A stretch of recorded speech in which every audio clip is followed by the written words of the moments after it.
Saudara-saudaraku yang terkasih, selamat berjumpa di Renungan Harian di channel Katolik kita.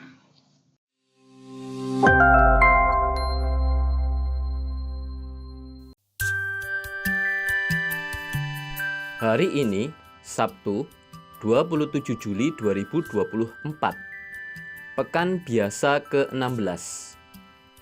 Bacaan pertama. Bacaan diambil dari kitab Yeremia, bab 7, ayat 1 sampai dengan 11. Tuhan bersabda kepada Yeremia, "Berdirilah di pintu gerbang rumah Tuhan. Serukanlah di sana sabda ini dan katakanlah, dengarkanlah sabda Tuhan, hai sekalian orang Yehuda yang masuk melalui semua pintu gerbang ini untuk sujud menyembah kepada Tuhan. Beginilah sabda Tuhan semesta alam, Allah Israel. Perbaikilah tingkah laku dan perbuatanmu, maka aku mau diam bersama kalian di tempat ini. Jangan percaya kepada perkataan dusta. Ini bait Tuhan, bait Tuhan, bait Tuhan. Hanya apabila kalian sungguh-sungguh memperbaiki tingkah langkah dan perbuatanmu, apabila kalian sungguh-sungguh melaksanakan keadilan di antara kalian sendiri, tidak menindas orang asing, yatim dan janda, tidak menumpahkan darah orang tak bersalah di tempat ini, dan tidak mengikuti Allah lain yang menjadi kemalanganmu sendiri, maka aku mau diam bersama kalian di tempat ini, di tanah yang telah kuberikan kepada nenek moyangmu, sejak dahulu kala sampai selama-lamanya. Tetapi ternyata kalian percaya kepada perkataan dusta yang tidak memberi faedah. Masakan kalian mencuri, membunuh, berzina, dan bersumpah palsu, membakar kurban kepada Baal, dan mengikuti Allah lain yang tidak kalian kenal. Lalu kalian datang berdiri di hadapanku, di rumah yang atasnya namaku diserukan, sambil berkata, kita selamat, agar dapat melanjutkan segala perbuatan yang keji itu. Sudahkah menjadi sarang penyamun rumah yang atasnya namaku diserukan ini? Aku melihat sendiri semuanya itu. Demikianlah sabda Tuhan. Syukur kepada Allah." Bacaan Injil. Bacaan diambil dari Injil suci menurut Matius, bab 13, ayat 24 sampai dengan 30.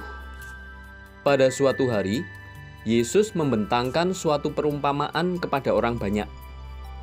Hal kerajaan surga itu seumpama orang yang menaburkan benih baik di ladangnya. Tetapi pada waktu semua orang tidur, datanglah musuhnya, menaburkan benih lalang di antara gandum itu, lalu pergi. Ketika gandum tumbuh dan mulai berbulir, tampak jugalah lalang itu. Maka datanglah hamba-hamba tuan ladang itu dan berkata kepadanya, "Tuan, bukankah benih baik yang tuan taburkan di ladang tuan? Dari manakah lalang itu?" Jawab tuan itu, "Seorang musuh yang melakukannya." Lalu berkatalah para hamba itu, "Maukah tuan supaya kami pergi mencabuti lalang itu?" Tetapi ia menjawab, "Jangan, sebab mungkin gandum itu ikut tercabut pada waktu kalian mencabut lalangnya. Biarkanlah keduanya tumbuh bersama sampai waktu menuai tiba. Pada waktu itu aku akan berkata kepada para penuai, kumpulkanlah dahulu lalang itu, dan ikatlah berberkas-berkas untuk dibakar. Kemudian kumpulkanlah gandumnya ke dalam lumbungku." Demikianlah sabda Tuhan. Terpujilah Kristus. Dalam bacaan pertama, Yeremia mengingatkan umat Israel supaya tidak berlaku munafik. Mereka diajarkan untuk percaya dan mengakui Allah Yahweh bukan hanya dengan mulut saja, namun juga bagaimana menjalani kehidupan. Mengimani Allah berarti berbuat baik. Dalam bacaan Injil, Yesus menaburkan benih yang baik. Iblis berbuat sebaliknya. Manusia diminta untuk menghidupi ajaran Tuhan. Tuhan selalu sabar dan memberi kesempatan kepada manusia untuk bertobat. Biarkanlah keduanya tumbuh bersama sampai waktu menuai tiba. Kata-kata Yesus ini tidak mudah dipahami. Bagaimana mungkin lalang dibiarkan tumbuh bersama dengan gandum? Bukankah hal itu akan mengganggu hasil panen nantinya? Sesungguhnya, kita diundang untuk belajar dan melihat kesabaran hati Tuhan. Tuhan yang Maha Rahim memberi kesempatan kepada kita, manusia yang berdosa, untuk bertobat. Sudahkah kita memeriksa diri dan bertobat? Orang muda menginginkan hal-hal besar. Kristus tidak menjanjikan kehidupan yang mudah. Mereka yang menginginkan kenyamanan telah masuk ke jalan yang salah. Tapi Kristus menunjukkan kita jalan menuju hal-hal besar, kebaikan, terhadap kehidupan manusia yang autentik. Kutipan dari Paus Benediktus ke-16. Marilah kita berdoa.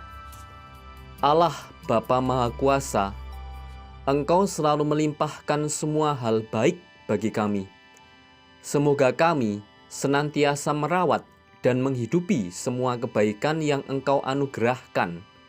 Biarkanlah dunia yang kami diami selalu penuh dengan damai-Mu, dengan pengantaraan Tuhan kami, Yesus Kristus, yang hidup dan berkuasa, kini dan sepanjang masa. Amin. Saudara-saudari yang terkasih, terima kasih atas kebersamaannya dalam renungan harian ini. Kita jumpa lagi di renungan harian berikutnya. Berkah dalam.